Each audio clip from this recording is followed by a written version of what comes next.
My name is Erin Colburn. I'm the Pre-Health Advising Coordinator for the College of Health Science, and it's with great joy that we offer this Spring Professional School Workshop Series, including interview, preparation, and execution, serviced mostly from the Career Services Office. This is a collaboration between the Career Services Office, the College of Health Science Advising and Student Services Office, and the Future Physicians Club sponsorship.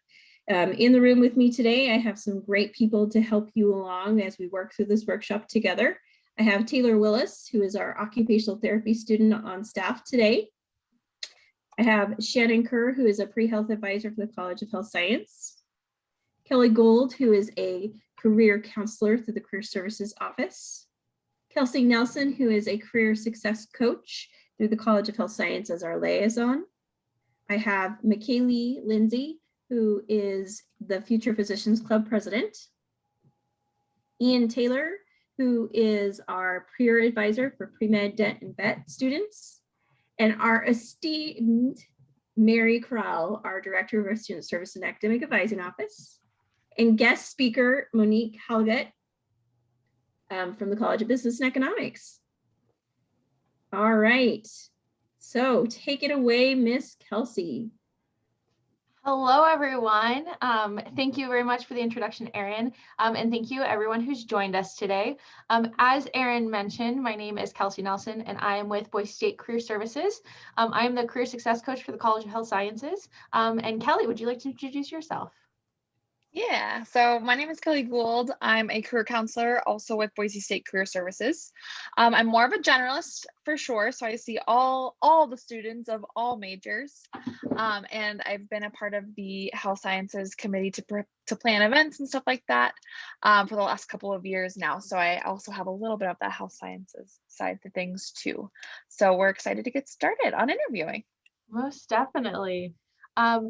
And today we have a handful of goals. So the first one is you want to discuss some strategies to prepare for interviews and all the different types of interviews that are out there.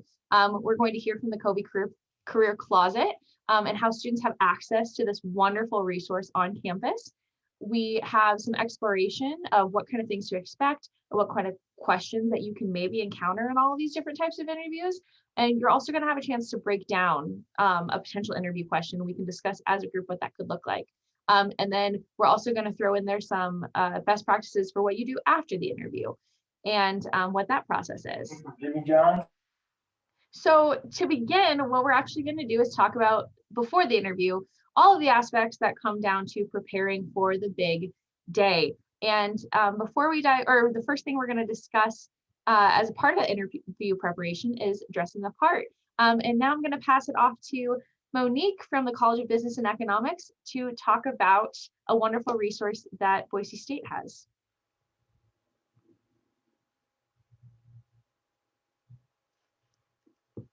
Oh, hang on. Hey guys, sorry, some camera problems. My name is Monique Halgett. I'm here representing the College of Business and Economics.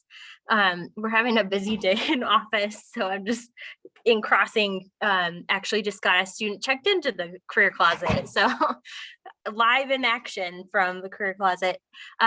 This resource is available for all students. It provides free professional attire, everything from business casual to business professional. It's perfect for things like interviews, for med school, even things more or less formal, like a job shadow or a quick mentor call, things like that, or even a research conference. If you are preparing for these events and you're like, gosh, I could use something a little more elevated, a little more professional, and I don't want to throw down $100 for a suit jacket, we have donated items on hand. The closet uses a giveaway model. So that means that you can shop these items, keep them, they're yours indefinitely, or if you want to, you can come back into the closet and trade them out. How it works is you would schedule an appointment with us by emailing kobecareers@boisestate.edu and just let us know when you're available and we'll get you on the calendar, and then we'll send you instructions for how to access our suite and get checked in and shopping, if you what have you. We're located in the Micron Business and Economics building, the first floor, room 1120. And I think that's the basics. We also have a website up. So if you forget anything or everything that I just said, you can also visit us by just hopping on the main website and Googling or, searching on a Boise State Career Closet. Or if you forget, also ask Kelsey and Kelly, because they're there and they'll redirect you to this resource too. Wonderful. Thank you, Monique. Does anyone have any questions? Okay, thank you for sharing all this information about this really cool resource. Yeah, thanks, Kelsey, for having me. Of course, have a good one. Okay, we'll go ahead and keep going, talking about dressing the part and what kind of things to be cognizant of. So things like hair, makeup, jewelry, accessories. We always recommend erring on kind of the side of caution, maybe being a little bit more conservative. And ultimately, you want your clothes to be comfortable and professional. I don't know if any of you have ever had an interview where maybe there's a tag that's itchy or like a seam that's itchy or something. It can be really distracting, and interviews can already be kind of stressful processes. And so you really want to make sure that you're comfortable as well as look professional, so you don't have to worry about that. And especially with shoes. If you are doing all day interviewing events, which a lot of professional programs have, you're going to want good shoes that aren't things that are going to bother you throughout the day. I also recommend trying on the outfit and making sure that if you need alterations, you take care of them in advance. Remove your tags. Think about, can you stand in that outfit? Can you sit in that outfit? Can you walk in that outfit? And then the other thing is, if you're traveling for interviews in the future, make sure that you think about how you're going to travel with that outfit. What tools are you going to need? Are you going to need a lint roller? Are you going to need a garment bag? Are you going to need a steamer? All of these things are really important to prepare for in advance, so you don't have to worry about them the day of. Perfect. Yeah, and Monique just posted the link for the Career Closet in the chat. So if you're curious about that, go ahead and check that out as well. But just in terms of types of interviews that you can expect, and this is definitely not a be-all end-all of interviews that you could expect, but you have the one-on-one. That's just kind of your classic interview, what you would expect, like a one-on-one interview with an advisor, a faculty member, an employer, whoever you happen to be interviewing with. And then you have the panel or the committee, which is a little bit more intimidating because you have probably at least two people sitting down and interviewing you. So this is where a couple of those like anxiety coping strategies can be helpful, and we can definitely talk about that either later on or just individually if you want to talk with us with Career Services. And then we have the group interviews. So this is where you are participating in an interview with other people who are also like potential candidates for that professional program. And those are fun in their own way. And then you have the lunch interview. So these are the ones that seem like they're not an interview because you're eating, but they are secretly an interview. So you still gotta be on your A game. And then you have the performance interviews. So that's where they're literally watching you do some skills-based tasks just to assess where you're at and see, if you're meeting their skills and their qualifications that they want you to have initially. And then you have the multiple mini interview, or the mock medical interview, is that sometimes called. And that's where you have different stages of interviews that you pass through, and we'll talk about that later on. And we also have an event with the MMI coming up too that we'll talk about later as well. And you can have any combination of the above, especially if it's an all-day thing. You might have a one-on-one first, and then you'll have a panel, and then you'll have lunch, and then you'll have group, and then it can be a whole thing. So be prepared for any of these interviews. Okay, so this is the MMI that I was mentioning earlier. So it involves multiple stations or rooms. You're usually given, and this varies per program and per school, but you're usually given 2 minutes to read the scenario. And then you have 5 to 8 minutes to execute that scenario. So whether it be a role play, just talking about and responding to the question, or even like having to do some sort of problem solving activity, it can really be anything. You never know what you're going to expect in an MMI. And how you are evaluated might not necessarily be obvious with the question that's being asked. So evaluators are looking at how you answer the question, how you're emotionally reacting, how you're communicating, how you're kind of considering different problems and different perspectives, as well as how you are interacting with opinions that you might disagree with. So there's lots of things to pay attention to with MMI. And really, how you can be the most successful is to do your research. So know the program that you're interviewing for. If you're interviewing for WWAMI, research WWAMI.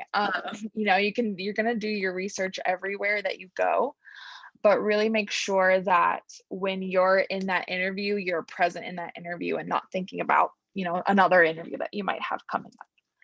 Know what questions to anticipate. So that can be a little bit more difficult, but that's where your research can really come in handy. So the internet is a huge resource. I found so many like professional school questions on Reddit, on YouTube, this forums.studentdoctor.net. Sometimes we'll have sample questions, but definitely take it with a grain of salt, because first of all, if they say like what the questions are within that program, they're probably not the same that you're probably not going to have the same ones that that person had, because they usually will change them up from year to year. So don't go in expecting that specific question usually. And a lot of the times, people love to talk about the schools that they loved. They love to talk about the schools that they hate. So, and people have their own objective and subjective reasons for liking schools and for not liking schools. So really just make sure you're getting all the information that you can through the internet, but as well as through the American Association of Medical Colleges, as well as the National Association of Colleges and Employers. And take a look at both of those competencies to really make sure that you're getting a more objective view of the universities and the programs that you're looking at. And make a cheat sheet. So this is something that you can progressively work on as you're prepping for this interview. But right before it, you want to review it before you get on the plane, as you're sitting on the plane, like everything like that, if you're traveling, which would be fun. But basically what you want on this cheat sheet are what excites you about the program. I think that can be the most helpful, because if you hype yourself up through what excites you, it's gonna come across in that interview. So really make sure that you have things that excite you about the program, what you're most looking forward to if you get in, what are some of your strengths with specific examples. So anything from like your clinical experiences to when you volunteered at a homeless shelter or something like that. What are some weaknesses? And you really want to make sure that you're focusing on how you're improving your weaknesses and focusing on the positive side of the weakness. And we'll talk about that a little bit later on too. And you want to have an outline for tell me about yourself. So that tell me about yourself question is the one that I get the most questions about. And it's the one that students struggle with the most. Everyone hates it. So really make sure that you have not necessarily a whole paragraph that you memorized of tell me about yourself, but that you have categories. So I usually like to describe it as, and we'll talk about this more later, but your past, your present, and your future. Like really make sure that you have what you want to talk about, either keyworded out or just kind of in a little bit of a tree or something like that on your cheat sheet. And then review any application materials that you have. So your personal statement, your resume, take a look at the whole application itself on the CAS system if you want to, things like that. Really think about why you want to pursue whatever field you're going into. So a physician, PT, things like that. So especially as opposed to any other healthcare field. So what was it about this particular position or this particular field that led you to it, even after you kind of took a look at other healthcare fields as well. And anything to help you prepare for that specific interview. So it could be anything that ranges from information about the programs, information about the faculty members that are in there, in that program, any research that they've maybe done. There's so much research that you can do on this, on your university, on your program, that you can also add to your cheat sheet as well. And the best thing after making a cheat sheet that you could do is practice. So make an appointment or multiple with career services, with health sciences advising. We do mock interviews. We also do straight up interview prep appointments, and our mock interviews are really, really helpful. So if you're like, oh, I don't know where to start, feel free to set up a mock interview, because we can just do the interview prep as well as like go through specific answers for questions. We also have drop-ins Monday through Thursday from 2 to 4 during the fall and spring semester. And those are all virtual right now, so you can check those out on Handshake. And then your best friend, you, in front of a mirror, is happy to listen. So you can definitely practice your questions, maybe you record it on your phone and listen back to it too. And I would add talk to your friends and your family as well, because they can sometimes be really helpful and maybe noticing things that maybe you didn't quite notice. And just remember that you're not going to know the answer to every question that they're going to ask you. But you can practice how you articulate your skills and abilities and use those tools to best answer those questions. So it's okay to not know the answer, as long as you can kind of back it up with maybe previous knowledge. And maybe what you would do in hypothetical situations, you should hopefully be good to go. Okay, everyone.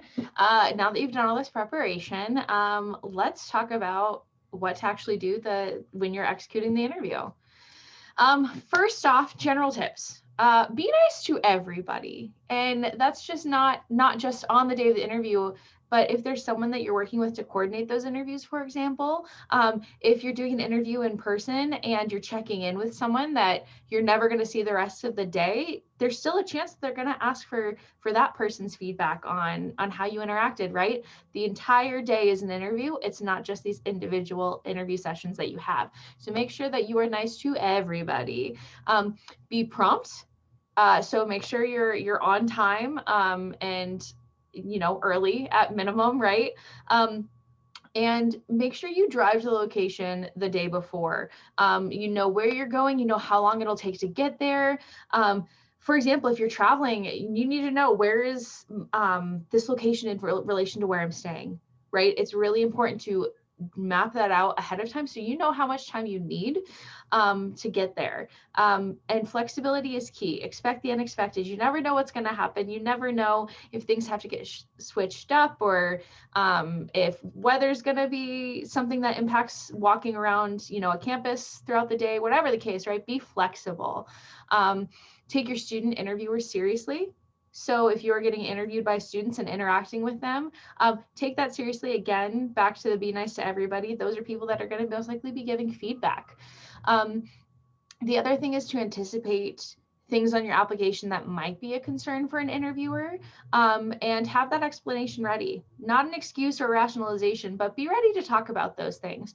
Back to Kelly's points about knowing your application materials, know your personal statement, know what you put on your application for work and activities, right? Those are all things that they could talk to you about in your interview. So remember what you submitted for those as well. And take any interviewing necessities in your carry-on.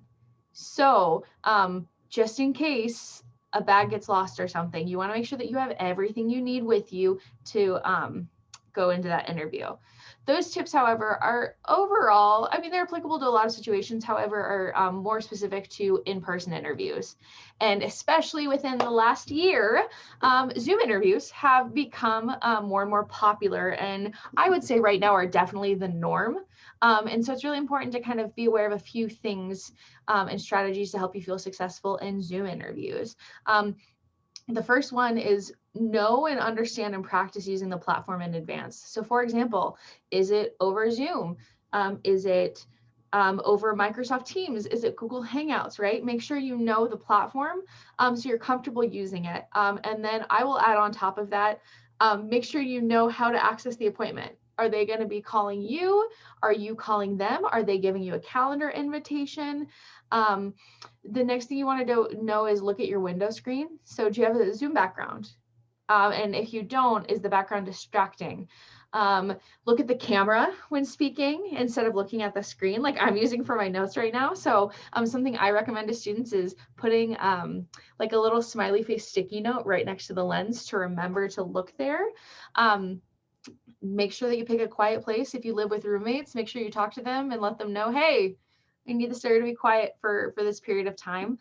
Turn off your phone notifications, turn off your computer notifications, double check your internet connection, right? Are you in a place where you consistently have reliable internet? Where are your pets?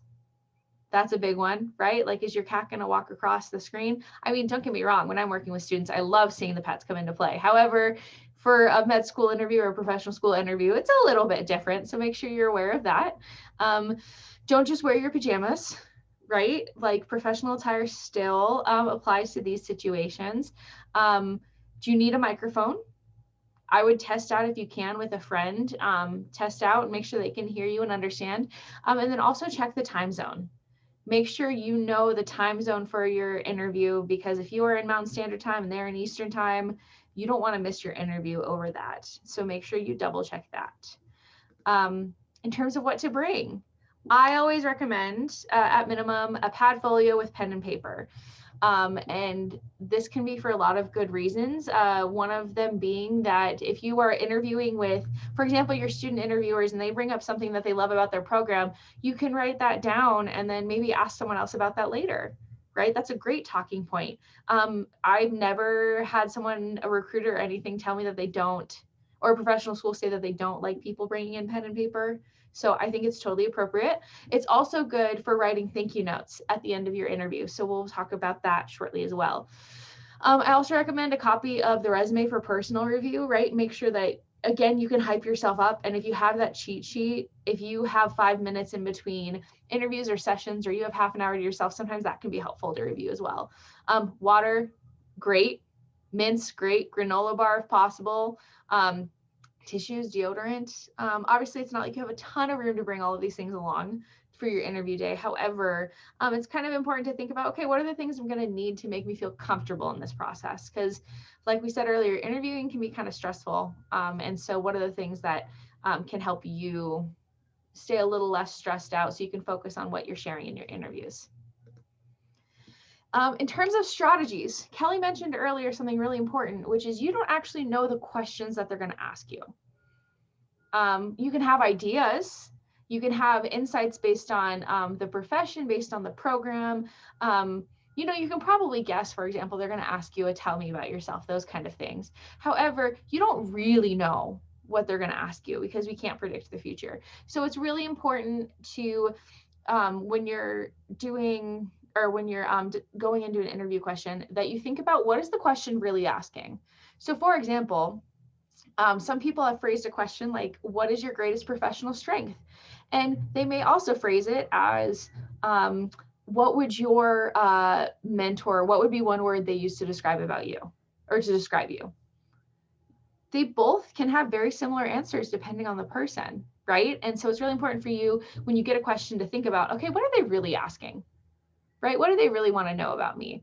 The question like, tell me about a time you failed, for example, they're not asking you that to like shame you and laugh about it later. Like that's not what they're asking you, right? They ask you that to know how you react to those situations. They ask you to know what kind of things you do when things get stressful, right?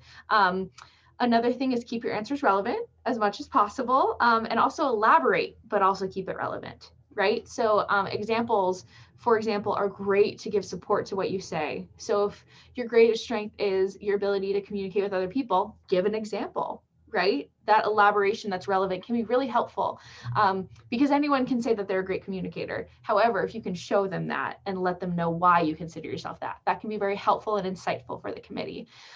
Keep your answers positive, right? So like Kelly said, in terms of like the weakness question, right? Let them know what you're doing to work on the weakness. And then the next one is the STAR interviewing technique. And this is a great interviewing technique that I believe we're going to get into in here in a few minutes. But this is a technique that I encourage every single person who ever is going to interview in their life to memorize, because it is a great framework to help you answer the questions that start with "tell me about yourself," or not "tell me about yourself," "tell me about a time when," or "describe a situation when." Always, always, always remember that you have this technique in your toolbox and can be very helpful in those questions. There are a lot of types of interview questions as well. So it's not just the types of interviews, but it's also the types of questions. They generally fall in these categories. So one of them being questions about you, your qualifications, and your application materials. So tell me about yourself is great for that, an example for that. Behavioral, those are the questions that are tell me a story or give us a specific example. The tell me about yourself. Or not tell me about yourself, I keep doing that, excuse me. The tell me about a time when question falls in there. Scenario is a great one as well, of where they describe a situation, a hypothetical situation, and you have to let them know what you would do. Stress situation or stress interview questions are one where you have to complete a task, and they watch how you do that. And then also role play. So we're going to talk about all these different types of interview questions in detail. The first one is the notorious tell me about yourself. This is one that a lot of people get really concerned about and scared, and it can be intimidating. And it's funny because when people ask this, usually on the other side, they're like, oh, it's no big deal, just tell me about yourself. When you know that this is the introduction to you, and it's actually more stressful than that. And so on that cheat sheet, always, always, always map this one out. And really, you want to remember, what are they asking? Right? Why are they even asking you this? And the reason they're asking you is because there are a lot of applicants. They've seen a lot of applications, and they want to know who you are. They want to see who you are off of this piece of paper. And some strategies include creating a structure to body your information. Be flexible with it, right? Because you don't want to memorize your answers. However, give an overview of your qualifications and interest in medicine. That could come from your experience. That could come from your skills, your education. You could talk about why you chose this career and where that interest came from.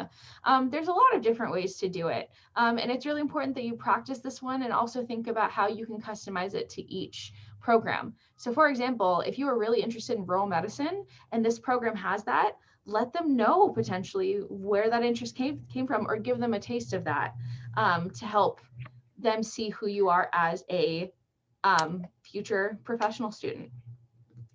We're actually now going to do a little mini activity right now that we'd love for you all to participate in. And right now we are going to practice mapping out a tell me about yourself. And when mapping out your tell me about yourself, there are some prompting questions that we included or that you could consider including in your answer. So for example, you can think about what experiences you've had that led you towards that career path. You can consider what your primary application has said about you. Is there information that you can provide to supplement that and help create that full picture? What are some things that you want to make sure the admission committee knows about you? Is there, are there any qualities that you want to make sure they know you have in relation to you being a professional student and a working healthcare practitioner? You can also demonstrate the claims you've made about yourself already through telling a story, or you could think about how your accomplishments are motivated by your passions and personal interests. Kelly, do you have anything to add? No, I think that about covers it. Oh, I guess something that I was thinking about when you were talking about the tell me about yourself is you can always like write this stuff down, not mention it in this question, and then have it for another question too if you want to. So if you map it out, like this is something to consider as well. And so think about that when you're thinking about what you would want to add. Like what are some periphery things here that you can mention later? Definitely. if those of you that are on the call right now, I'll set a timer for 2 minutes for brainstorming. And at the end of the 2 minutes, or maybe 2 minutes doesn't seem like enough, but we'll give it a bit of time. If people either wanted to share what they're telling me about their self is, or maybe things that they would want to include, like the things that they've mapped out. And I will include anyone on this who wants to participate. So that could be guests that are watching the presentation, people who have joined us as guest speakers today, or anyone on the committee. So I'll go ahead and set a timer, and then we'll get going. Who has something they'd like to share?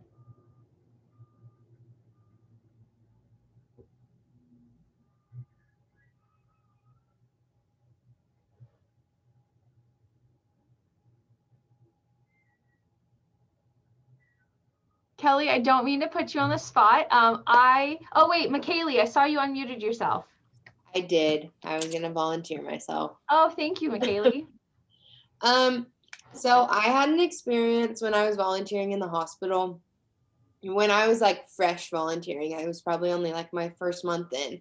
And I had to walk through all the floors, and I went in this guy's room, and he sat up with like no air and just said help. And to me, like, I wasn't scared or anything. It just kind of motivated me to be able to like know how to help people in those certain situations one day. So that's definitely an experience that I've held on to since it happened, that has like continually motivated me to want to be a doctor. Thank you for sharing that, McKaylee. That can be really insightful, and to tell me about yourself, to give a picture of where that motivation came from. Yeah. Thank you. Taylor, did you unmute yourself? I did, yeah. These are some kind of deep questions. It definitely brought me back. And so I was trying to kind of think, but I think the main thing was I was interested in occupational therapy. And so that's a profession that not a lot of people know of. And I think people in that profession understand that. And so I think they appreciated that I put a lot of effort into why do I appreciate the profession? What was my personal experience and the importance of advocacy? And that's what my experiences kind of revolved around. And so I feel like a lot of my stories, as well as things that I would bring up and then tell me about yourself, would kind of reflect or centralize around that theme, if that makes sense. Definitely. And Taylor, if I can ask you a follow-up question to that, it sounds like a lot of reflection went into creating that answer when you were applying to OT schools. Is that the case? Yeah. I mean, even the tell me about yourself, you need to understand yourself to tell someone else about you. And so what experiences made you who you are? What was your favorite thing about college? I mean, that central experience that you feel that kind of resonates with you the most was probably the most meaningful to you and had the biggest impact, the why. And so think about that and respect those things. I mean, it may not be as big as someone else's. You might have not had just a glamorous or a big experience into a profession, but if you had something that resonated with you, then it's important and you should talk about it. And so I would say reflection is really something that I think navigated me through the entire interview process. Thank you for that. Reflection also is mentally not always easy. I would say it's pretty challenging for most people. And you also have to think about how unnatural interviewing is, right? Like with my friends, or I'm sure with your friends, you're not sitting there telling them about yourself or talking about things that you've been through. Like those have come up in natural interactions and conversations you've had, but to actually share those things, I feel like is very unnatural. And on top of it, society so often tells us to be humble. However, interviewing is a process where that doesn't, it's not really the same thought process that's emulated there, right? You have to be able to talk about yourself and share your experiences. And so if it takes some brainstorming to create a tell me about yourself, that's okay. That's okay. Like Kelly had mentioned, interviewing is not about memorizing answers. It's about practicing how you articulate yourself. And I'm totally comfortable sharing that interview for me, even though it's my job to coach people in this, can still be challenging. And that's okay. It's just all about how you practice and go through it. So thank you, McKaylee and Taylor, for sharing. For sake of time, I want to make sure we get through all of these interview questions. And so we'll keep going with qualifications. These are, oh, Kelly, go ahead. Nope, go for it. Oh, if you no, want no, to. go ahead. Sorry. Okay, good. That sounds good. Okay, so now we're going to talk a little bit about these different types of questions that you might encounter. So I mentioned at the beginning on that cheat sheet, knowing what you want to say for your greatest weakness. And what you want to think about here is, what are they really asking you? So what they're asking basically are, what are some areas that you might need additional support or development? And how are you working on these areas to kind of not necessarily combat that, but work with your weaknesses in order to make them a positive? So what to remember, and strategies to remember for this are to give an honest assessment of what you anticipate to be the most challenging for you in your professional program, or as a healthcare professional. So this doesn't need to be like something very deeply personal to you, like, oh, I'm deeply flawed, or I have a low self-esteem. Like, you don't have to say it like that. I mean, self-esteem is definitely something that can be answered like that, but you want to kind of reformat it or reframe it. So it can be like, well, I don't have as much confidence about this, but this is what I'm doing to really build my confidence more within this specific area that I'm focusing on. So that's kind of what you want to wrap it up with. You want to focus on the positives more so than the weakness of the negatives. So sometimes your weaknesses can be positives. So if you want to like turn one of your weaknesses around, like, okay, I am aware of this weakness, and because of that, this is what I'm doing to really strategize and really optimize how this weakness shows up for me. And this last bullet point here is, instead of when they say, what is your greatest weakness, instead of repeating that, my greatest weakness is, you could say an area of improvement, because that is really more of that like positive thinking and more of that positive reframing to that weakness question. And you might even want to give specific tangible examples too. Sorry, I just keep adding things to this list. But you might want to give tangible examples of a way, like, what have you done to, turn this weakness around? Like for me, I'm like, oh, I'm a huge procrastinator. This is what I have to do in order to stop doing this. Like, I have to plan ahead. I have to put everything in my Google Calendar. So having tangible like examples that they can visualize can be really helpful too, with this weakness question. Okay. All right, behavioral. So Kelsey mentioned the STAR technique. So the STAR technique is really, really helpful with those behavioral questions. So tell me about a time that you failed. Describe a time that you had a conflict with a coworker or a customer. STAR can really, really help you compartmentalize your stories so that you can kind of you compartmentalize them, and then you weave it all together with a nice string. So the strategy that we're talking about here is situation. So that's the S. You want to provide a brief background for the context of the problem, of the task, of the situation at hand. It doesn't have to be super, super long. And then the task or the problem is probably going to be part of that situation. So what were you dealing with? Like, was it a difficult customer?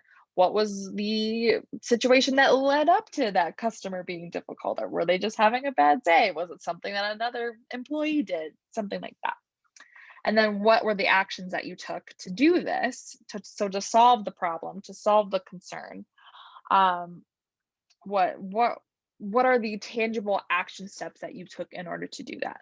So they're not necessarily looking at exactly like what you did and comparing it to some like another situation that you might encounter in your professional school. They're mostly looking at your thought process and like how much thought and depth and intention went into how you acted upon this. And sometimes they're going to be looking into like your communication, like how did you communicate with the people around you during these tough situations? So it's not necessarily going to be looking at the exact specific situation. So you really want to make sure that you're weaving in those like strengths-based language, communication, empathy, anything that you can to kind of showcase your skills within STAR. And then you have the results. So what was the outcome? And if it wasn't successful, which is a possibility, and you can use and learn from those examples as well. But you want to provide them with, what did you learn? What would you do better the next time? And if you encountered this situation again, like, what would you do differently? So that's something to all keep in mind. And there's some pretty solid worksheets online. Like, I think WSU Vancouver has like a solid STAR worksheet, and we could potentially send that out to you too. But it can help just to work through random questions that might come up, and just start to like compartmentalize different parts of your stories in order to kind of weave them together, to showcase to the committee, what you'll provide in situations like these to their program. And I'd like to add, if that's okay, that of course we caution you, right, to take everything online with a grain of salt that's not from an official resource, right? However, I think behavioral interview questions are a great one that, no matter what the resource, I think are just great to practice in general. Like, it's great to have examples and think about different situations and kind of practice how you articulate what happened previously. So it's okay to look and see what other people have experienced in terms of like interview questions, and then kind of think about, okay, what would I do in that situation? A common one sometimes is like, tell me about a time that a patient was dissatisfied with your care, or a customer wasn't satisfied with the service that you provided, right? Those are great things to kind of just think about and practice, and you can get those from other student shared experiences as well. Perfect. Yeah, and these are just some examples of questions that might come up that utilize that behavioral technique. And it's not necessarily the be all end all. Like, STAR can be good for lots of different questions. So if you take a second to think about like that tell me about yourself question, like, you could potentially even weave STAR in there too if you want to. It might not fit as well, but there are other questions as well that you could potentially use this with.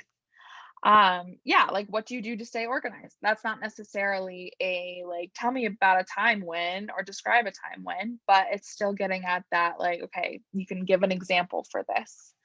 And sometimes I usually will recommend just a little like mini version of STAR for answering those like strengths questions. Like, what are some of your strengths, or the more creative ways to answer those questions, because it can be really helpful just to kind of have a linear equation, I guess, for the stories that you're telling, including the little mini examples that you're going to be including within your strengths and within other questions throughout. Okay, and then you have scenario questions. So this is when you're usually given a hypothetical situation, and you're asked what you would do. So what they're really asking here is, do you have the skills needed for medical school or the medical profession or whatever professional industry you're going into?